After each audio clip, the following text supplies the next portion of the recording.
Rockstar has a massive problem with Red Dead Redemption 3, and it's not about the setting, the timeline, or even the technology. It's about living up to Arthur Morgan. Dan Houser, the creative genius behind Red Dead, recently confirmed RDR3 will probably happen, but admitted he's sad about not being involved. He called RDR1 and RDR2 a cohesive two-game arc, which raises a huge question. Can Rockstar create another protagonist as compelling as Arthur without the original creative team? Because Arthur Morgan set a standard that might be impossible to match. Today we're breaking down exactly what made Arthur perfect and what Rockstar absolutely needs to nail if RDR3 has any chance of succeeding. Take-Two's latest earnings report listed Red Dead as a key franchise contributor through 2026, and Wells Fargo analysts are projecting a 2028 release window for RDR3. That's aggressive, especially considering GTA 6 drops in May 2026. Some conservative estimates push RDR3 all the way to 2031 to 2034 if Rockstar prioritizes new IP first. But here's what's interesting. LinkedIn data shows Rockstar hiring programmers with specific experience in open-world narrative systems. Job listings mention building upon established franchises and character-driven storytelling in historical settings. That's not GTA language. That's Red Dead language, which means pre-production is happening now, and they're making critical decisions about their protagonist right this second. And here's the thing.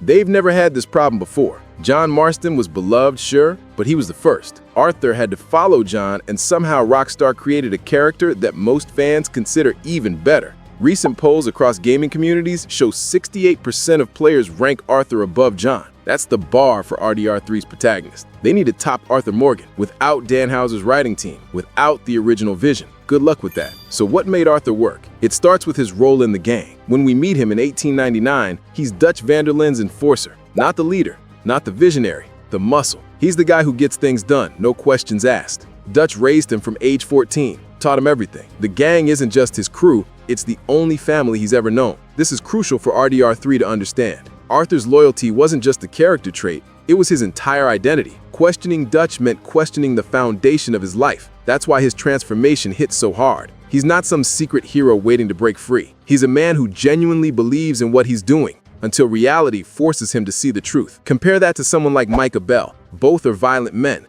but Arthur's violence feels necessary, reluctant. Micah enjoys cruelty. That contrast matters because it shows us Arthur has a conscience buried under years of outlaw conditioning. His journal entries reveal a thoughtful, sensitive person trapped in a killer's life. He sketches animals, writes poetry, reflects on nature. These aren't the hobbies of a mindless thug.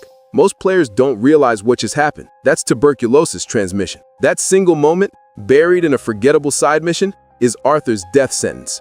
Rockstar doesn't tell you. There's no dramatic music, no cutscene warning, just a sick man's cough and Arthur wiping his face. Brilliant and brutal. The cracks in Dutch's philosophy start small. Gang members die. Davy, Jenny, Sean, Hosea. Each death chips away at the romantic outlaw dream. Dutch's plans get more desperate, more violent. The Blackwater Massacre haunts them. The St. Denis bank job goes catastrophically wrong. And through it all, Dutch's speeches start sounding hollow. He talks about loyalty while abandoning people. He preaches freedom while becoming a tyrant. Here's where Rockstar's writing gets brilliant and where RDR3 needs to pay attention. Months pass after the Downs encounter. Arthur starts coughing in Chapter 5. Players notice but assume it's just environmental effects. Then in Chapter 6, during a fork in the road, Arthur collapses in the street. The doctor's diagnosis? Tuberculosis. In 1899, that's a death sentence. No cure, no hope, just a countdown.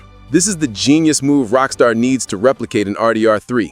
The illness isn't just plot drama. It's a physical manifestation of the poison in Arthur's life. The outlaw existence that seemed romantic and free is literally killing him. And with limited time left, every choice suddenly matters. The game's honor system transforms from a background mechanic to the core of Arthur's character. His journal transforms from casual observations to desperate reflections. He writes, "I don't seek forgiveness.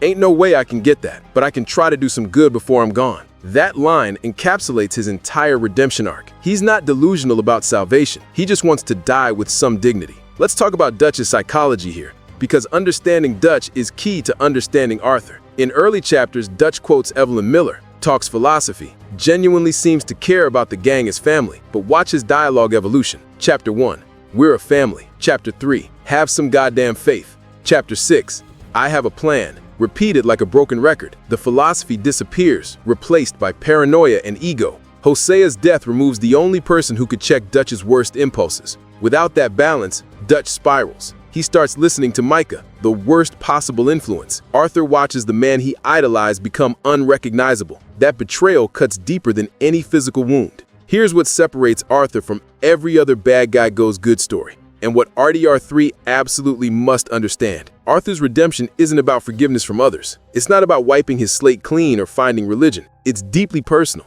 doing enough good to look himself in the mirror one last time. And this is where the player becomes part of the story. The honor system isn't just a mechanic, it's how we shape Arthur's final chapter. Rockstar released data showing 73% of players who completed the game achieved high honor on their first playthrough. That's remarkable. Most games with morality systems see 50-50 splits. But something about Arthur's situation makes players want to help him find redemption. Do we help the stranded stranger or ride past?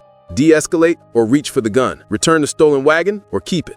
These choices make his redemption feel earned because we're making them. Every good deed is a conscious decision against Arthur's violent instincts. His most powerful acts come from his deepest regrets. Racked with guilt over Thomas Downs, Arthur finds the widow Edith and son Archie living in poverty. Without revealing his role in their tragedy, he gives them money for a fresh start. Later, he finds Edith working as a prostitute in Ansburg. Degraded and desperate, he pays off her debt and ensures she can leave town safely. These aren't grand gestures. They're quiet attempts to fix small pieces of the world he broke. He helps Charlotte Balfour learn to hunt and survive alone after her husband dies. He rescues Sadie Adler from grief-fueled self-destruction. He protects the Wapatiti tribe from exploitation. Each act is small, personal, and meaningful. No fanfare, no recognition. Just a dying man trying to leave the world slightly better than he found it. But his ultimate redemption? Securing a future for John Marston's family. Arthur sees in John the life he never had. A wife, a son, a chance to leave the outlaw life behind. He begs John to take Abigail and Jack and run, to not make his mistakes. He literally gives John his satchel, his hat, his horse, everything that defined Arthur Morgan as an outlaw, so John can build something better. This is Arthur's real legacy, not the robberies or the kills, but ensuring one family escapes the cycle. For RDR3's Protagonist, Rockstar needs this same clarity of purpose. What are they fighting for beyond survival? What legacy justifies their violence? Arthur's story was never getting a happy ending. The world he lived in was built on violence and consequences. A few weeks of good deeds don't erase a lifetime of sin. His final confrontation with Dutch isn't a victory. It's a desperate, brutal fight to buy John time to escape. Facing Dutch one last time, Arthur doesn't rage. He simply says, "I gave you all I had." It's his final admission that his loyalty was given to the wrong person. The man he called father stands there, gun drawn, unable to choose between Arthur and Micah. That silence is Dutch's answer. 20 years of loyalty, erased in a moment of cowardice. Depending on player choices, his death changes. Low honor Arthur dies violently, stabbed or shot by Micah. But high honor Arthur? He dies watching the sunrise, succumbing to illness but undefeated in spirit. His last words to Dutch, "I tried. In the end, I did." That's acceptance, not defeat. Now, let's compare Arthur to other Rockstar protagonists, because this shows why Red Dead Redemption 3 faces a unique challenge. John Marston was a reformed outlaw forced back into violence. His arc was about protecting his family, straightforward and effective. Nico Bellic in GTA 4 was a war criminal seeking the American dream, finding only emptiness. Michael DeSanta in GTA 5 was a retired criminal dealing with midlife crisis. All great characters, but none had Arthur's complete transformation. Arthur is the only Rockstar protagonist who fundamentally changes who he is. John was always trying to be good. Nico stayed cynical throughout. Michael remained selfish. But Arthur? He goes from genuinely believing in Dutch's violent philosophy to sacrificing himself for others. That's a full 180-degree character arc, and it's incredibly hard to write convincingly. So here's Rockstar's challenge moving forward. Dan Houser was right to be concerned about disrupting the formula. Rob Withoff hinted at conversations about moving beyond the original era, maybe a Dutch prequel, maybe a completely new setting. Recent leaks suggest 3 possible directions for RDR3. Theory 1, the Landon Ricketts prequel, set in the 1870s to 1880s, following the legendary gunslinger during his prime. This gives Rockstar a younger, wilder West with different stakes. Ricketts was mentioned in RDR1 as the greatest gunfighter who ever lived. His story could explore the peak of the outlaw era before civilization closed in. The challenge? Making a legendary gunslinger feel vulnerable and relatable like Arthur. Theory 2, the Callander mystery.